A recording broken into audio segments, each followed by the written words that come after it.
Let me ask you something real quick. Have you ever had one of those moments where you realize way too late that no matter how calmly you speak, no matter how honest you are, the room has already decided who you are, and you're not winning? Because that's exactly what happened to me, one Tuesday morning over a cup of coffee, and I swear to you before that day, I still believed that if you just explained yourself clearly enough, the truth would eventually land. Yeah, that belief didn't survive the morning. At the time, I was working at a place called Harbor Lane Diner, one of those small-town spots where the coffee never stops flowing, and everyone thinks they know everyone. I was 24, wearing a faded blue apron, hair pulled back smile, practiced just enough to survive rude customers without losing my mind. To them, I was just another server. What they didn't know was that my real last name carried weight in boardrooms and courtrooms all over the country. But that was kind of the point. I didn't want the name. I wanted the experience. I grew up surrounded by money security doors opening before you even knock. And somewhere along the way, I started feeling like I was floating above real life, not actually touching it. So I walked away from all of that, changed my name on my resume, moved to a quiet coastal town, and got a job pouring coffee for strangers who didn't care who I was. Honestly, I loved it. My feet hurt, my patience got tested, but it felt real, earned. That Tuesday started normal. Early sunlight cutting through the front windows, smell of bacon, the usual regulars arguing about baseball like it mattered more than oxygen. I was halfway through refilling mugs when the door swung open and everything shifted. You know that feeling when the air changes, like the room braces itself without knowing why? Yeah, that. She walked in like the diner was personally inconveniencing her existence. Perfect hair, expensive coat, phone glued to her hand heels clicking louder than necessary. She slid into a booth and didn't even look up when I greeted her. Just waved her hand and said the place was freezing, told me to fix it. When I explained I didn't control the heat, she sighed like I'd offended her ancestors. Then came the order. Something fancy. Oat milk latte, extra foam, specific temperature. I told her politely that we didn't have an espresso machine.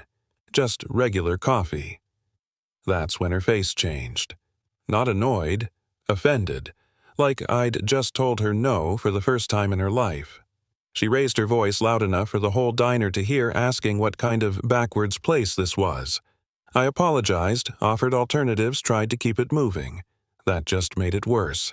She stood up, chair scraping, and said something that still rings in my ears. People like you always think you can talk back. And right there I felt it. That familiar tightening in your chest when you realize this isn't about coffee anymore. This is about power.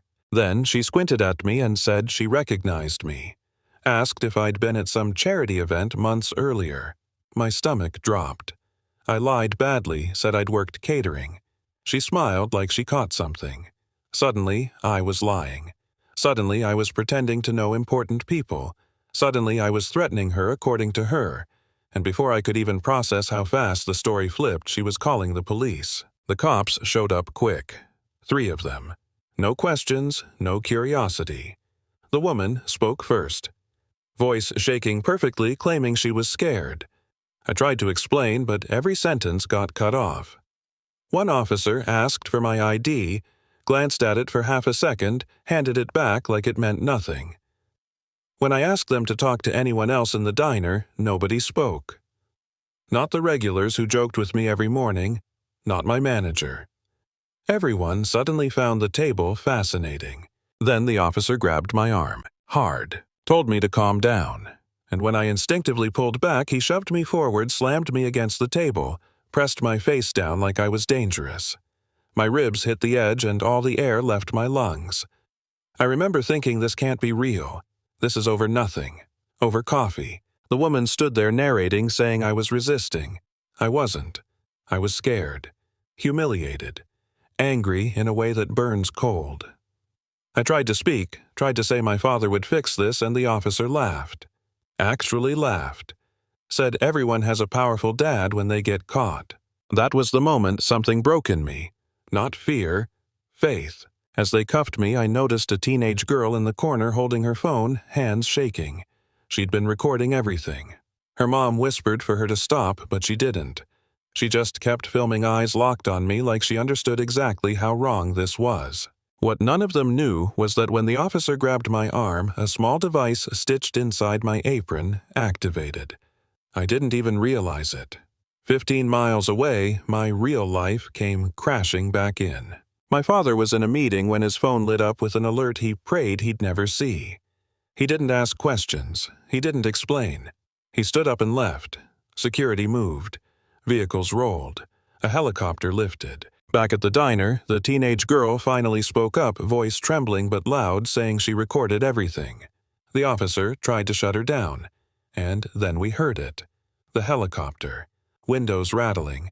Black SUVs screeching outside. The door flew open and my father walked in. No suit, no speech, just fury wrapped in calm. He saw the cuffs and something in his face went dark. The officer told him to step back. My father told him quietly that if those cuffs weren't off in 5 seconds, he'd personally make sure he never wore that badge again. They came off fast. I broke down in his arms, ugly crying, telling him I didn't do anything wrong. He believed me without question. Then he turned and looked at the room, at the woman shrinking into herself, at the officers avoiding eye contact, at the people who stayed silent. The girl with the phone stepped forward, offered the video. My father thanked her like she'd just done something heroic because she had. What happened next wasn't about revenge. It was about exposure, investigations, suspensions, policies reviewed. That woman tried to apologize once she realized who I was, and my father shut that down immediately. He said the problem wasn't that she didn't know my name. It was that basic decency depended on it. Before we left, I spoke. I said this shouldn't matter because of who my father is. It should matter because it happens every day to people without protection. I forgave the woman, not for her sake, but so she'd have to live with what she did. That video went everywhere. Millions of views, stories pouring in from people who'd been treated the same way. The girl became a voice for others, and I realized something important. I got exactly what I came for, the truth, and now I couldn't unsee it. So here's my question to you. Was the woman wrong? Were the officers wrong, or was the real problem? The silence in that room, drop your thoughts below. Argue with me, share your story. Because if we don't talk about this, it keeps happening, just without cameras.